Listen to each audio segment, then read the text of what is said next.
Ott Tänak viimase kiiruskatsega õnnestus vahe nüüd 11 sekundi peale venitada, et see on vana tuntud katse. Sobis sulle väga hästi, võib nii ütelda või? No ütleme nii, et üleüldiselt päev algas mitte väga positiivselt. Esimene katse oli jälle selline paras võitlemine. Teiseks katseks me tegime suht suure muudatuse ja üllatavalt töötas kohe.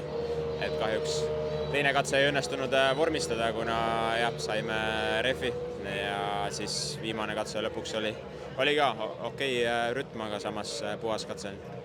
Palju oli seda otsimist ja katsetamist nii eile kui täna hommikul, et leida see, mis toimiks? Ei tea, mis seal ikka otsid, aga eks nagu ma ütlesin, et eile hommikul paar katset oli okei, peale seda nagu ei olnud väga hea ja täna loomulikult pinnas on erinev, teed on väga erinevad, et eks see võib olla meie nõrkus natukene, et kui ühes kohas toimib, siis teises kohas ei pruugi üldse toimida. No sa tegid selle muudatuse, ütlesid pärast hommiku esimest kiiruskatset, et siis tuli järsku mingi arusaam, nagu, et mida peaks nagu tegema või need teed olid sellised, said kohe aru, mida on vaja teha? Ei saanud, lihtsalt ma ei oska öelda.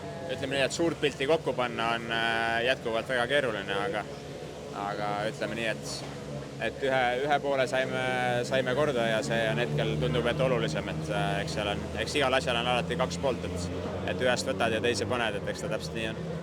Mida see hommikused tingimused olid? Kui palju üllatuskohti või oli rajad enam-vähem nii, nagu Eelinfo lubas? Ei olnud üllatus.